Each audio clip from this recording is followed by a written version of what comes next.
আসসালামু আলাইকুম। সবাই কেমন আছেন? আশা করি সবাই ভালো আছেন। কথায় আছে না, এখনই সময় ভ্রমণ করে নাও। একসময় টাকা থাকবে কিন্তু মন মানসিকতা থাকবে না ভ্রমণ করার মতো। তো বিষয়টা এরকম, টাকা কত আসবে কত যাবে, সমস্যা মানুষের থাকে। যতদিন মানুষ বেঁচে থাকবে সমস্যার সম্মুখীন হতেই হয়। এজন্য আমাদের দরকার মন ভালো রাখার জন্য হলেও একটু ঘুরতে বের হওয়ার জন্য আর কি। তো আজকে ফ্রাইডে ছিল, তাই বের হয়ে পড়লাম ঘোরার জন্য। আর দিনটা খুবই ভালো গিয়েছে আলহামদুলিল্লাহ। ঘুরলে মানুষের মন মানসিকতা সব কিছুই ভালো থাকে। তাই মাঝে মাঝে আমি বলি যে ঘুরতে বের হওয়া খুবই দরকার।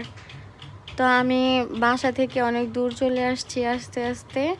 তো আসার পর এখানে দুপুর টাইম যেহেতু ছিল, খুব মানুষ ছিল না। এই যে দেখতেছেন, এটা হচ্ছে আপনার তুলসীখালী ব্রিজ।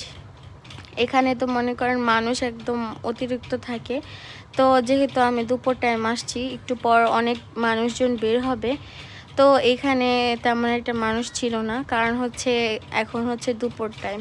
তো আমার মতো কে এত পাগল যে দুপুর টাইমে ঘোরার জন্য বের হবে? আমি যেহেতু মানে রাইড করতেছি, খালি রাস্তায় রাইড করতে মজা লাগে। তো আমি বের হয়েছি এই জন্যই, যেন মানুষজন কম থাকে। একটু পরে অনেক লোকজন আসবে, অনেক মানুষজন আসবে, তার জন্য আমি বের হয়ে পড়ছি দুপুর টাইম।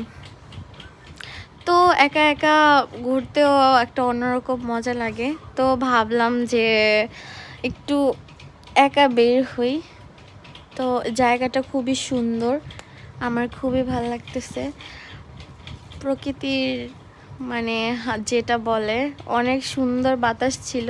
আমি আস্তে আস্তে চালাচ্ছি। এখানে হচ্ছে সিএনজি বা অটো অত একটা ডিস্টার্ব করে না, কিন্তু এমনিতেই সময় হচ্ছে সিএনজি বলেন, রিক্সাওয়ালা, তারা খুবই ডিস্টার্ব করে থাকে। তার জন্য ভালো করে হচ্ছে রাইড করা যায় না। তো এই রাস্তাটা খুবই ফাঁকা ছিল, তাই আমি একটু স্পিডে যাচ্ছিলাম। স্পিড বলতে আবার অতটাও স্পিড না, 60 ছিল আর কি। এর বেশি আমি কখনো গাড়ি টানি নাই, সর্বোচ্চ 60 পর্যন্তই টানছি, কারণ এত জোরে টানার কোনো মানে হয় না, আর রিস্কও হয়ে যায়। যেহেতু আমি মেয়ে মানুষ, দুর্ঘটনা কখন চলে আসবে বলাও যায় না। এই জন্য আমি 60-এই টানি সবসময়। ফাঁকা রাস্তা ছিল, তারপরও আমি আস্তে আস্তে যাচ্ছিলাম। ওয়েদারটাও খুব ভালো লাগছিল আজকে, মানে ঘুরে খুবই ভালো লাগছে। ভাবছি আবারও ফ্রাইডেতে আসবো, এরকম সময়তেই আসবো। ভালো থাকবেন সবাই।